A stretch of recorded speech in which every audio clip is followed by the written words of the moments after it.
Okay, so great to have you back for the fifth webinar in our Protecting Your Future program, all around sustaining growth. So good afternoon to those joining us in the UK, and good morning to those joining us in the US.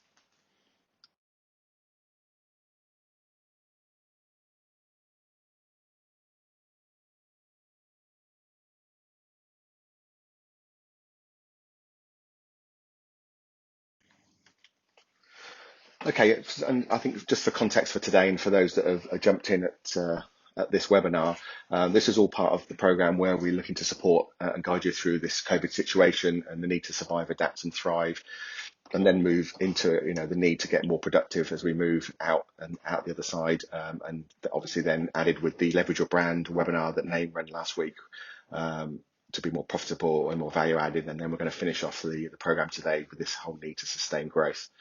So in terms of today's roadmap, we're going to talk about kind of what are your growth options first and foremost in terms of sustaining growth. I want to talk a little bit about the need to innovate. Then we're going to talk about the importance of adding value in sustaining growth, and then we'll just finish off with kind of what next and our usual Q&A. So without further ado, let's get started.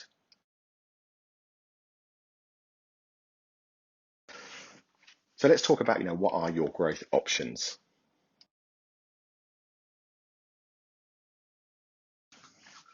So when we talk about growth options, ultimately there's only really four ways to grow your organization. And as you can see from the model here, that top left-hand box, is, we can, look at the markets we already exist in and the products that we already have to offer, and just look to sell more of those to more people in that space. Obvious market penetration, and always, the reason that's green is always the easiest. Now, I think through COVID, I think there's definitely been a need for people to start to look at developing their product range, adapting their product range, or looking at wider markets, as some markets have been heavily affected. But I think that always has to come with some caution that, the reason they're orange is that the minute you start to develop new products or move into markets you're unfamiliar with, it comes, with slightly increased risk and takes a little bit more time.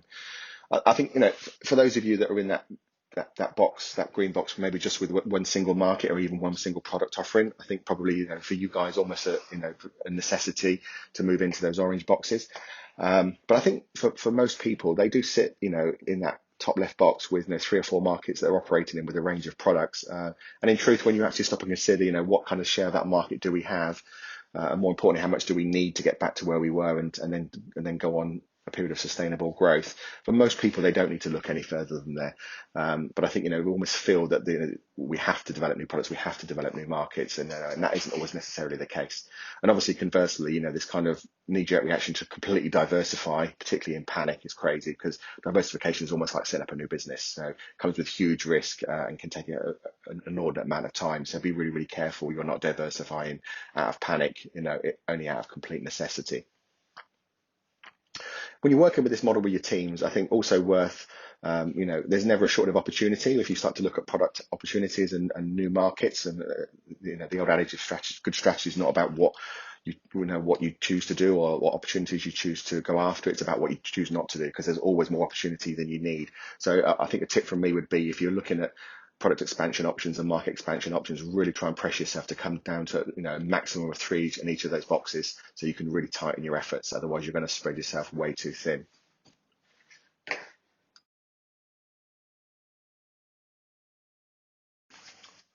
Okay, what I want to talk about next, as I said, is this need to innovate.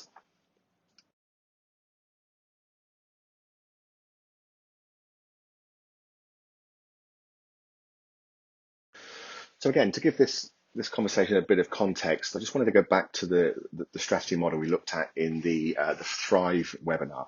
I think it's really really important, as I said, we get back to strategy as quickly as possible, so we don't get stuck in this firefighting panic mode, and end up going in the wrong directions over the longer term, which obviously is important for sustaining growth. And that kind of remembering that strategy ultimately comes in layers. So it starts with the need for good solid strategic direction that enables us to sort of build good go-to-market strategies, which then we build sales, service, operational strategies to deliver on that. And then our people, our finance, our compliance, innovation strategies are essentially enabling strategies for those deliveries. All caveated, of course, with any strategy that is underpinned by a business model that is both scalable and sustainable. And I think also remembering that probably as leaders, our place is towards the top of this model, given the intent and direction of where we're going. And then as we move through it, more of our people tend to pick up the mantle of developing the more detailed strategic planning that comes from it. But in terms of innovation itself, I think there's two camps here with innovation. I think there are businesses that are full of ideas and are continually coming up with new ways of doing things, and but the risk with them is they're continually chucking things into the business, and they can actually unhinge what we're currently trying to do now. So those ideas often, if not managed, become as much of a problem as they are an excitement. Conversely, you get the other businesses that do very little in way of innovation and ideas, and so over time their business models become very, very stale. So I think the message with innovation is that yes, you need to be doing it, encouraging it, but we need to have some kind of process in our strategic development where we look at those things objectively and decide if they're great ideas, and also if they enhance the current strategy, so they can then be managed into the strategy rather than just bombed in and unhinging them as we go. I think probably the last thing to say on innovation as well is just, what is innovation? I think often we think of it as big invention, and we really need to be thinking of innovation as just small incremental gains. Often, I say that anything that can add additional value to the customer or to our business through continuous improvement and change, ultimately is an innovation, and 99% of innovation really is in that space. So let's make sure we don't just kind of go looking for big inventions to change the world, which often is not what innovation is all about.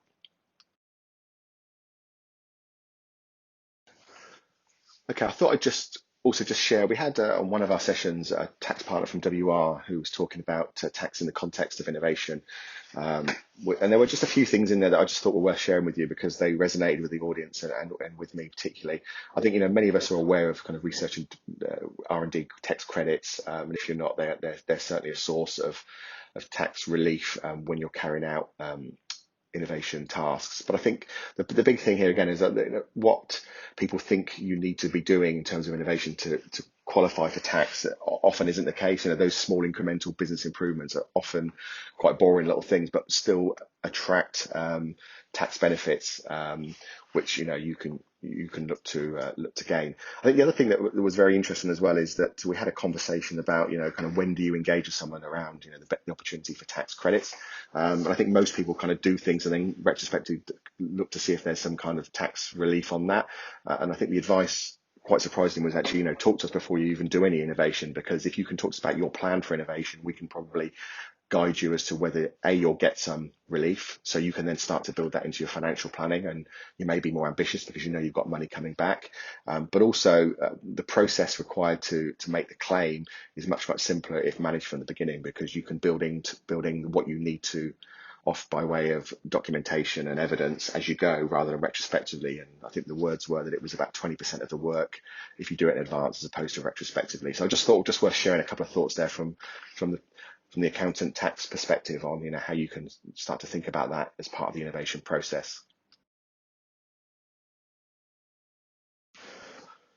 Okay, so let's just move into this notion of adding value, because for me I think sustaining growth is all about adding value.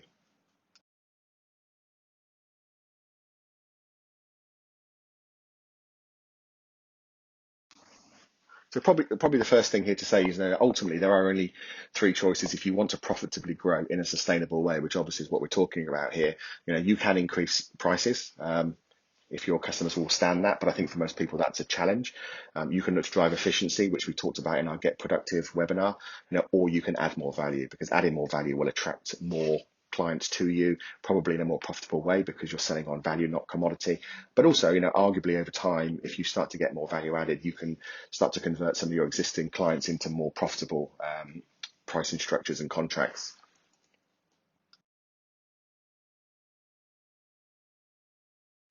So as we're talking about adding value, I just wanted to bring a model out that we talked about in the adapt phase of this program, but I think it's so important at the moment that and then this model is such a great way to sort of start to source, where is the root of value for our clients. And I suppose by way of a reminder from those that haven't seen this model before, the products around is all about, and again, you've got a handout on this that you can use, is all about understanding that whatever we do, let's say we're an accountancy firm, although that carries 80% of our cost in terms of running our business, the impact on our client base and our outer world is probably only 20%. That people don't just value us being a basic accountant, for example, but the things that we offer around that core service cost us actually very little compared to our base service, but actually is probably where most of the value is gained by our customers and prospective customers. So the whole purpose of this model is really to understand that we need to understand in the outside world what people are saying about businesses like us. What are their frustrations? What are their challenges? What are their issues? So we can start to put things around our core product that start to play to those challenges and frustrations, and position us as a more value added offering.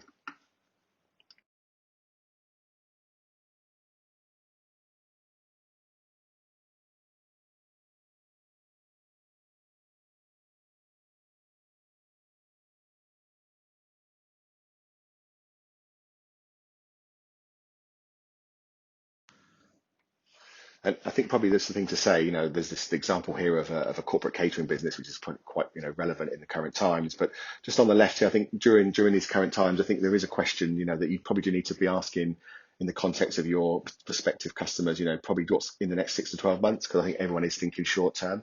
But when you do that, any strategies or adaptations you make to your offering, make sure that you're confident they will align with your longer term vision. Remember, the COVID-19 is a bit of a kind of avalanche, sort of keeping us from our summit, but probably the summit we're aiming for probably hasn't changed, as we talked about in previous sessions. So make sure that anything you do isn't going to derail you from that longer term goal that you have, which obviously is going to be critical for sustaining your growth.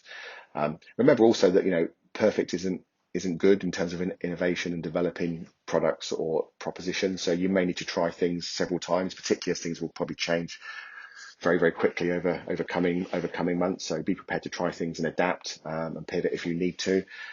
And definitely there's been some great examples of businesses doing some great things over recent months. So, do look to other industries for some best practice and some innovation that you can leverage and use as your own. And likewise on competitors, don't get obsessed by your competitors, but if they're doing some good things, again, can we learn from that and can we take some of that on to enhance what we're offering our market?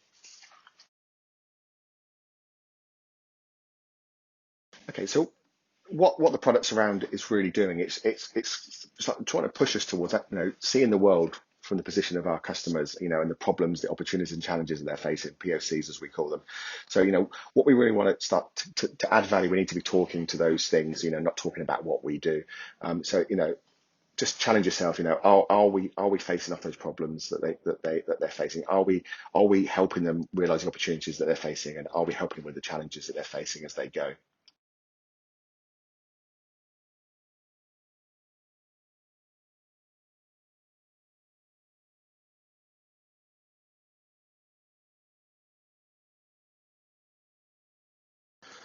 And that leads kind of into, how we're having conversations. If we're having conversations about what we do, people don't value what we do. What people value is, why are they working with you? So what are the outcomes that we deliver for our customers, which, again, is helping us face those POCs. How we do it really important. Our unique approach. What makes us different from our competitors, really important. But people only care about that once they understand why they're listening to you in terms of what outcomes you're going to help them to achieve.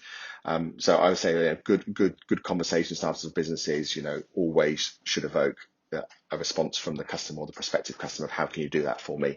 So I think there's a challenge for you there about, are you starting conversations with why statements that make people say, God, that sounds good, how can you do that for me?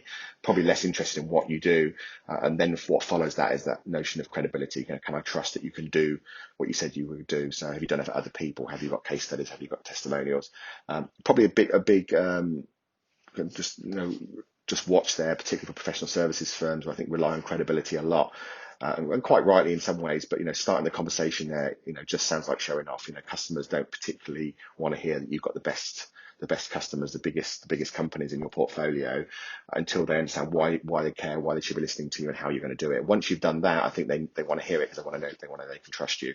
So make sure you keep that order of conversation right.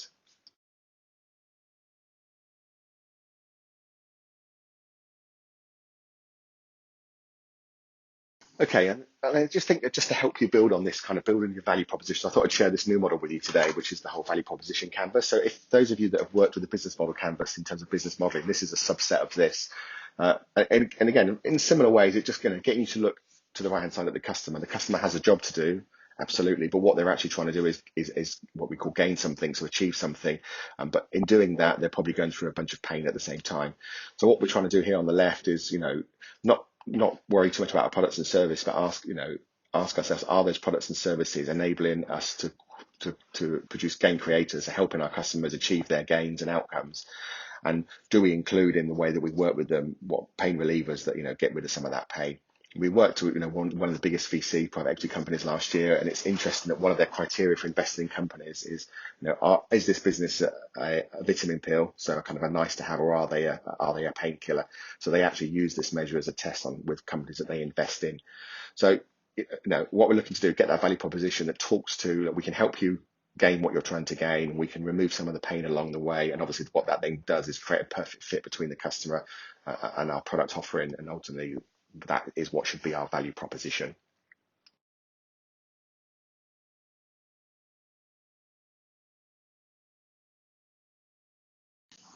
I think it's really important as well that, in terms of adding value, we want to add value not just in what we provide to customers, but also in how we talk to them. So right in that sort of upfront marketing end. So I just wanted to share with this, how to get people listening, conversing with you, and knowing it's of value. There's probably three areas to focus on: validate, educate, share, improve. Now, the first one, the validation, is really when we talk about us and what we can do. It typically is quite promotional, so probably is the least value to customers or prospective customers. If only because it's really, really hard to get their attention on that kind of communication.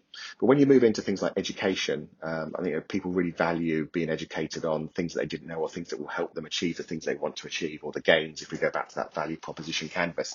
So being someone that educates their clients or the prospective audience is a great way to be seen as value adding. And I think on from that, the share piece as well, being able to share useful information from others that isn't from us. I think people underestimate how much people value you being a conduit. So one of the best newsletters around at the minute, I was looking at last week, for a company that's one of the fastest growing companies in the last few years in the UK. All they do is share information from other sources, but stuff that's useful to their clients. So they're really valued as the place to go to get a condensed view of things that are useful to them. So the sharing bit, really, really useful. And then the last one, the prove, rather than validating yourself, which is hard to cut through on, look to just put evidence out there that shows you can deliver on the things that you're telling the world you can do. So that whole notion of case studies and testimonials, although we're very familiar with them, I think we don't use them enough just to put information out there that doesn't say we can do this. It just says, look at what we've done.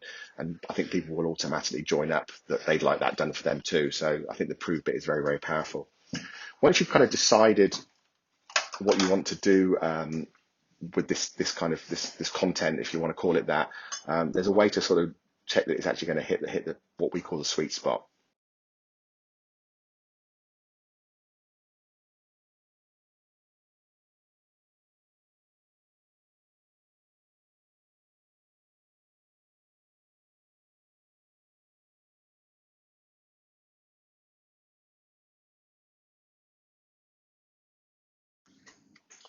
Okay, so this is all part of a bigger piece of work that we call marketing sweet spot. But I think very often people produce content and they don't manage to hit these three areas, which is making sure it's digestible, so people can consume it easily, making sure it solves a problem for them, because we're going back to those POCs, but also making sure that it plays back to our competitive advantage. Because if you're creating digestible problem solving content, people will really value that, but there's no link back to you. So what's your role? And I was saying, I was a client only recently, and yesterday actually, that has put out some fantastic information that's being consumed at a rate of knots, but none of it's leading back to them, because it doesn't relate to what they're placing it is. And so conversely, if it's digestible and it does show your competitive advantage, but it isn't solving a problem, it just becomes very promotional. And again, it's just hard to cut through that promotional stuff. If it is solving a problem and it is showing your competitive advantage, but it isn't digestible, it just won't cut through the noise. So it just becomes part of the noise. So again, just need to make sure that really getting all those things to come together, so you get that sweet spot where, yes, I can consume it easily. It resonates with me because it's solving a problem, and I can see how that leads back to you, and so how I might want to have a conversation with you.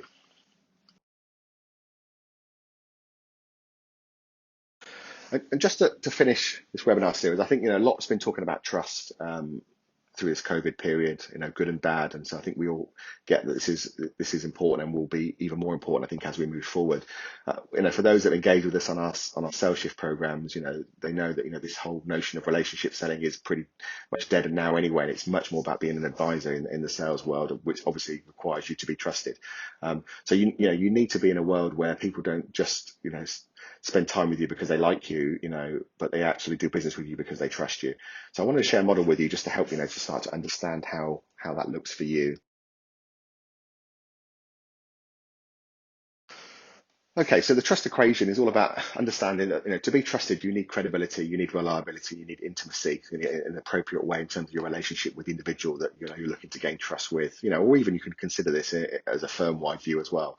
But all of that has to be divided by where your self-orientation is. So self-orientation is when you engage with people, is it all about you or is it all about them?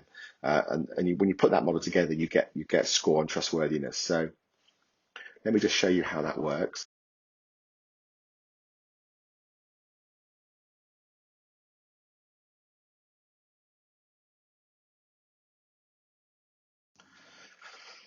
Okay, so what you can see here is if you were to score somebody, let's say we took a lawyer, who we know in the eyes of the person they're dealing with, 10 out of 10 credible, 10 out of 10 reliable, 10 out of 10 in terms of the intimacy and appropriate of their relationship, so a 30 out of 30 on that scale.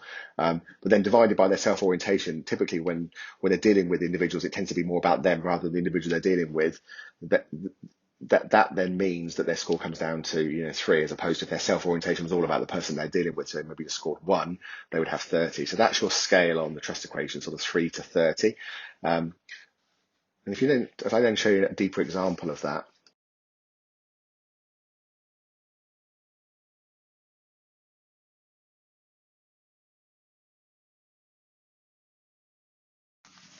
What you see here is, take another lawyer that, it's maybe only 5 out of 10 credible, pretty reliable, 7 out of 10, pretty good relationship and intimacy around 6, so 18 on the top as opposed to 30. But everything about them when they deal with somebody is about the person they're dealing with. So their self-orientation is only at 1. They get a much, much, much higher score on the trust equation. So what this tells us is that yes, you need to be credible, reliable, and intimate to a point, but actually what's really important in terms of trust is where your orientation lies, which is why when we go back, to talking to the POCs, the problems, opportunities, challenge of the customer, talking to their gains and their pain relievers, thinking about the products around and kind of what are they challenged with that you're helping with, and that's why all that will help with the self-orientation, what ultimately will build trust. So I've given you a handout on that again, so you can just take some time maybe to score yourself on that and maybe use that with your team in terms of where is your trust score with the people you're engaging with, and maybe what does that look for you like as a firm. Okay, so we've come to the end of the final webinar of this program now. So I suppose the question is, what next?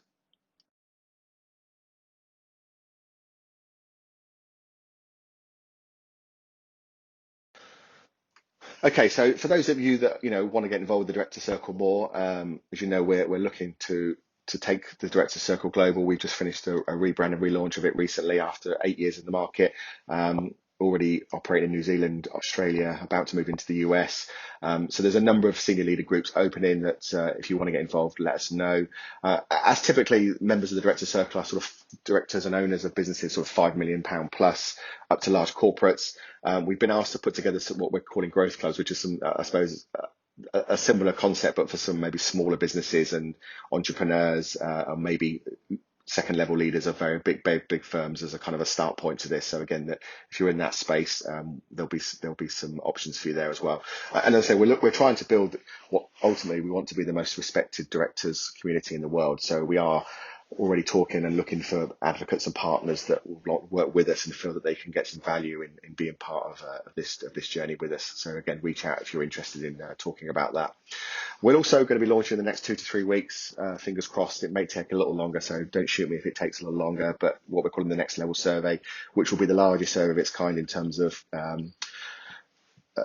researching what business owners and directors in the UK feel about where they are in terms of their place in taking their organisation, their leadership and their teams to the next level.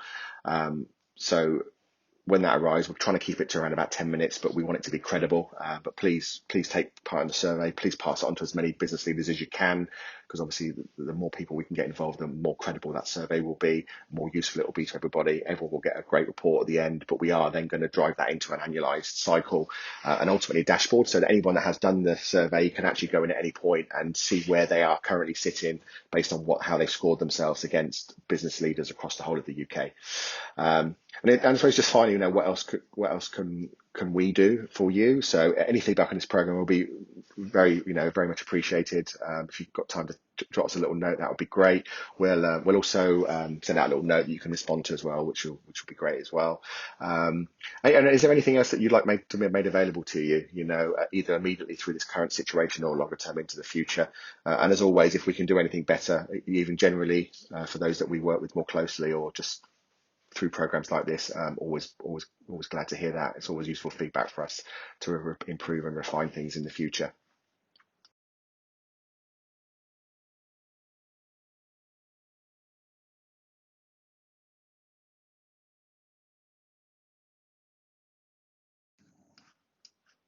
Okay, so just kind of summarising up today. We'll move into some questions in a second, but really important when choosing your strategy for growth. First make sure that you've really exhausted your existing markets, your existing products. That is the easiest place to get growth and to sustain growth. Only then think about moving into new products and new markets. And diversification absolutely should be your last resort. It does carry a lot of risk and can take a lot of time. Do and manage innovation. Make sure whichever camp you're in, if you're not doing it, do it. If you are, start to manage it so that it doesn't hinge your current strategies, and you manage that in to enhance as you move forward. And remember that adding value is ultimately what sustains profitable growth. And what that's all about is solving problems and talking to those problems with your customers and prospective customers. Talk to that why. And even in your marketing, try and add value. So try and use that sweet spot analysis to make sure that what you're putting into the world is valuable and can be consumed and lead back to you. And ultimately, let's be trusted in the new world. It's really important to be trusted. All that stuff around adding value will help you with that, because it will help move your orientation away from you and towards the people that you're talking to.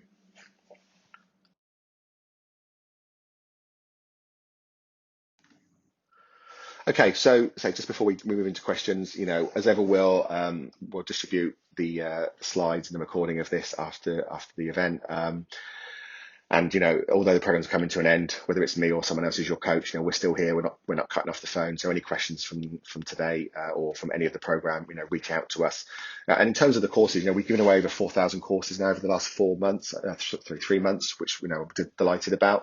But for me, it'd be great to see lots of those people coming through and actually completing those courses and building their capability. So whether it's you or your teams that are on those, encourage you up until October, when the cutoff point is, to try and get through those courses.